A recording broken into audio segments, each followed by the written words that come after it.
نیک اعمال کرتا ہے نا، تو اس میں اگر طلب ہم یہ رکھیں نا، اگرچہ یہ چیز پیچھے موجود ہوتی ہے کہ ہم جنت رب عطا فرمائے گا، لیکن اصل رب کی رضا ہونی چاہیے۔ علماء بیان فرماتے ہیں نا کہ اگر کوئی بندہ نیک اعمال کرتا ہے، لیکن نیک اعمال کرنے میں یہ ہے صوفیاء کی قبیل سے یہ چیز، لیکن یہاں پر آپ کے سامنے عرض کر رہا ہوں، بندہ نیک عمل کرتا ہے اور نیک عمل کرنے میں اس کی نیت یہ ہے کہ نیکی کرانگا تو جنت لبے گی، تو علماء یا صوفیاء ہیں وہ فرماتے ہیں یہ تو عبادت التجار ہے، یہ تو تاجروں والی عبادت ہے، یہ تو کاروباری لوگوں کا کام ہے۔ وہ کیا کرتے ہیں؟ کام کیا کیوں کرتے ہیں؟ آگے سے پروفٹ ملے گا۔ ارے تو کام کر رہا ہے تاکہ جنت ملے، پر میں اگر کام کرنا ہے تو پھر رب کی رضا کے لیے، رب کو راضی کر لو، رب ہر چیز عطا فرما دے گا، تو رب کی رضا مقصود ہونی چاہیے۔ تو فرمایا الذین آمنوا وعملوا الصالحات، اے محبوب ان کو خوشخبری دیجئے جو ایمان لائے اور نیک اعمال کیے۔ اچھا، باقاعدہ کئی ایک احادیث کے اندر یہ تذکرہ آیا ہے کہ جس نے لا الہ الا اللہ کہہ دیا وہ جنت کے اندر چلا جائے گا۔ یہ ایک نہیں، کئی اس کے طرق موجود ہیں، یہ حدیث آئی ہے۔ اب لا الہ الا اللہ کلمہ پڑھا، ایمان لایا، جنت میں چلا جائے گا۔ حضرت وہاب بن منبہ رحمۃ اللہ تعالی علیہ، آپ سے کسی نے یوں ہی عرض کیا، وہ کہتا ہے کہ لا الہ الا اللہ یہ جنت کی چابی نہیں ہے، کلمہ طیبہ، کہ کلمہ پڑھا تو جنت میں چلا گیا۔ اب اعمال کی کیا ٹینشن رہ گئی؟ اعمال کو کیا کرنا ہے؟ اب سیدھا کلمہ پڑھے بندہ جنت میں چلا جائے گا۔ آپ نے فرمایا ہاں ہے تے کلمہ جنت دی چابی، کوئی انکار نہیں اس بات میں، لیکن فرمایا جب چابی ہوتی ہے وہ دے دندے ہوندے نے کہ نہیں ہوندے؟ فرمایا اس کے جو دندانے ہوتے ہیں یہ عبادت ہی ہے، کلمہ ہے چابی جنت میں جانے کے لیے، لیکن اس کے بھی دندانے ہیں، اور وہ دندانے یہی ہیں۔ تو نماز پڑھنے کا رب نے حکم دیا ہے، رب نے روزے کا حکم دیا ہے، حج کرنے کا حکم دیا ہے، صدقہ کرنے کا حکم دیا ہے، زکوٰۃ دینے کا حکم دیا ہے، صلہ رحمی کرنے کا حکم دیا ہے، رب نے گالی گلوچ سے منع کیا ہے، رب نے نیک اعمال کرنے کا حکم دیا ہے، فحاشی کو برائی کو چھوڑنے کا حکم دیا ہے۔ یہ جتنے احکام ہیں یہ سارے کے سارے اس چابی کے دندانے ہیں۔ اگر کلمہ پڑھ لے گا لیکن دندے پورے نہیں ہو لگے تو چابی پھر کام نہیں کرتی، تو لہٰذا کلمے کے ساتھ اس کے لوازمات بھی ضروری ہیں۔ اگر جنت میں جانا چاہتا ہے بندے تو پھر کلمہ بھی پڑھنا ہے، کلمے کے لوازمات کو بھی یہاں پر پورا کرنا ہے۔ اچھا، خوشخبری رب نے فرمایا دے دو، کس چیز کی؟ اللہ تبارک و تعالیٰ نے وہ بھی آگے ارشاد فرمایا اے محبوب ان لوگوں کو جو ایمان لائے اور اچھے اعمال کیے ان کو خوشخبری دے دیجئے، کس چیز کی؟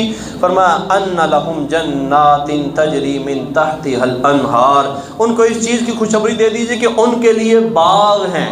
جنت کا معنی دیکھیں نا ہم ڈکشنری کے اندر تو اس کا مطلب باغ ہوتا ہے، فرمایا ان کے لیے باغ ہیں۔ کیسے باغ ہیں؟ تجری من تحتها الانہار، جن کے نیچے نہریں بہہ رہی ہیں۔ ہم دنیا کے اعتبار سے دیکھیں نا، دنیا میں ہم کھیت ہمارے ہوتے ہیں، ہمارے پاس باغات ہوتے ہیں، تو باغ میں کھیت میں ہم جو بھی کھیتی لگاتے ہیں، پھل لگاتے ہیں، درخت لگاتے ہیں، تو اب پانی کی حاجت پڑتی ہے، اور بس اوقات ایسا ہوتا ہے نا بارشیں نہ ہو رہی ہوں تو پھر باقاعدہ لوگ جو خاص طور پر جو اس فیلڈ سے تعلق رکھتے ہیں وہ دعاؤں کا کہہ رہے ہوتے ہیں، دعائیں کر بھی رہے ہوتے ہیں، کہہ بھی رہے ہوتے ہیں۔ بندہ نماز پڑھتا ہے نا تو گاؤں دیہات میں جب نماز پڑھی جائے نا اور بارشیں نہ ہو رہی ہوں تو پچھلی صف میں سے ایک آواز آتی ہے کہ قاری جی دعا کرے ہو بارش واسطے بھی۔ وہ کیوں؟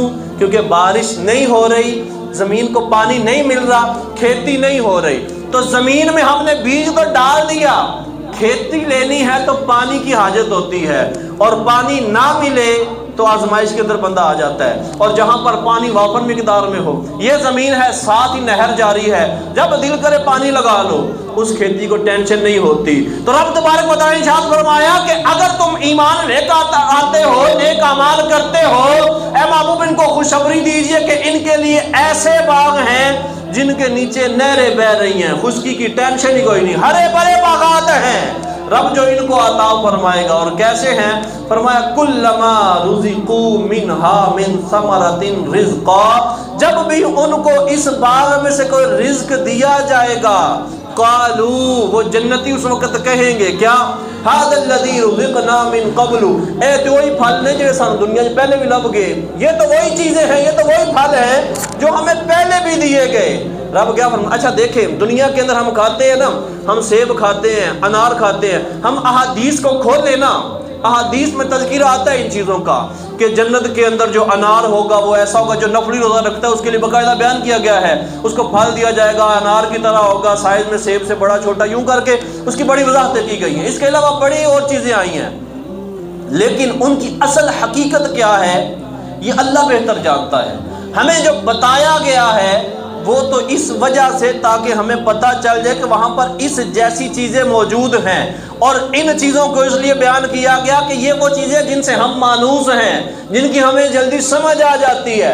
ہم نے کوئی جانور نہ دیکھا ہو، میں یہاں پر سمجھانے کے لیے بیٹھ جاؤں تو جانور نہیں سمجھانے میں آئے گا، سمجھ ہی نہیں آئے گی، اور اگر کوئی جانور دیکھا ہو صرف نام لینا تو سمجھ میں آ جائے گا۔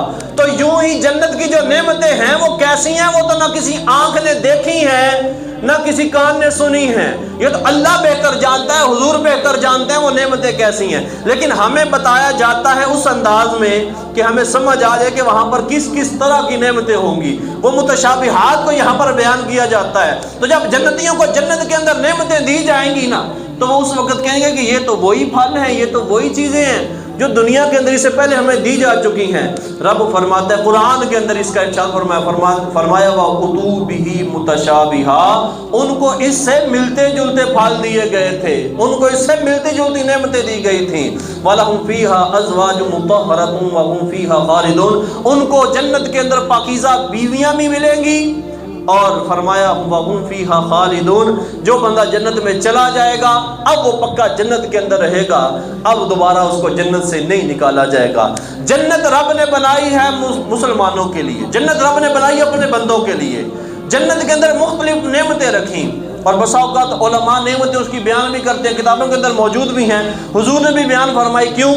بندہ کسی کام کی طرف جاتا ہے نا تو دو طریقے ہوتے ہیں، ایک ہے کہ کسی کام سے ڈرایا جائے تو کہ یہ نہیں کرو گے تو پھر یہ ملے گا، بھائی سزا ملے گی، ایسا ہوگا، بندہ اس کام کی طرف رغبت کرتا ہے۔ دوسرا ہوتا ہے کہ اس کو اس کے فوائد بیان کیے جائیں۔ یہ دونوں چیزیں قرآن و حدیث کے اندر موجود ہیں۔ اگر جیسے ہے نا قرآن کے اندر ابھی بھی جو آیت میں نے شروع میں بیان کیا تھا کہ ایمان جو نہیں لاتے وہ جہنم کے اندر ہیں، اور جو ایمان لے کر آئیں گے نیک اعمال کریں گے جنت کے اندر ہیں۔ اب جہنم کیسا ہے، جنت کیسی ہے، اس کے متعلق بھی قرآن و حدیث کے اندر بڑا واضح طور پر بیان کیا گیا ہے، اور جنت کی نعمتوں کو حدیث کے اندر کئی ایک مقامات کے اوپر بیان کیا گیا ہے۔ جنت کیسی ہے، حضور صلی اللہ علیہ وسلم نے ایک مرتبہ ارشاد فرمایا جنت کے اندر ایک درخت ہے، ایک سوار ہوتا ہے نا جیسے گھوڑا سوار ہوتا ہے، فرمایا ایک سوار 700 سال تک اس کے نیچے اس کے سائے کے اندر سواری کرتا رہے وہ درخت پھر بھی ختم نہیں ہوگا۔ یہ جنت رب تبارک و تعالیٰ نے کس کے لیے بنائی ہے؟ اپنے ماننے والوں کے لیے، جو رب کو مان لیں، اس کی عبادت میں لگ جائیں، تو رب نے ایسی جنت، یہ دنیا جو ہے نا، یہ دنیا تو بالکل چھوٹی سی ہے نا۔ ایک حدیث کے اندر ہے کہ جنت کے اندر اتنی جگہ کہ جتنی میں چابک ہوتا ہے نا، کوڑا ہنٹر، وہ چابک جسے آپ چھانٹا کہہ لیں، تو چابک کی جگہ چابک رکھے تو کتنی جگہ آئے گی؟ اتنی سی جگہ آئے گی، وہ بھی موٹائی میں اتنی آئے گی۔ تو فرمایا کہ جنت کی اتنی جگہ کہ جتنی میں چابک رکھا جاتا ہے وہ دنیا و ما فیہا، کہ دنیا اور جو کچھ اس دنیا کے اندر ہے اس سب سے افضل وہ جنت کی اتنی جگہ ہے۔ اور رب تبارک و تعالیٰ نے جنت کتنی وسیع بنائی ہے کہ ابھی میں نے اوپر حدیث تذکرہ کی کہ 700 سال تک ایک سوار، پیدل نہیں، سوار وہ سواری کرتا رہے، ایک درخت ختم نہ ہو۔ بقیہ جنت کے تو کہنے کیا ہے، رب تبارک و تعالیٰ نے جنت کے 8 درجے رکھے ہیں، اور 8 درجوں میں سب سے جو اعلیٰ ہے وہ جنت الفردوس ہے، جس میں حضور صلی اللہ علیہ وسلم تشریف فرماؤں گے۔ یہ 8 درجے کس کے لیے بنائے ہیں رب تبارک و تعالیٰ نے؟ رب نے یہ سارے درجے جو بنائے ہیں یہ مومنین کے لیے بنائے ہیں کہ مومن بندہ دنیا کے اندر میری اطاعت و بندگی کرے، دنیا کی خواہشات سے پیچھے ہٹا رہے گا، اپنے نفس کو بچاتا رہے گا، گناہوں سے بچتا رہے گا، زنا کا دل کر رہا ہے رک جائے گا، بد نگاہی کا دل کر رہا ہے رک جائے گا، گناہ کرنے کا دل کر رہا ہے رک جائے گا، کرپشن کرنے کا دل کر رہا ہے رک جائے گا، جہاں پر کھوٹ کرنے کا دل کر رہا ہے رک جائے گا، نفس جس چیز کے اوپر ابھار رہا ہے رک جائے گا،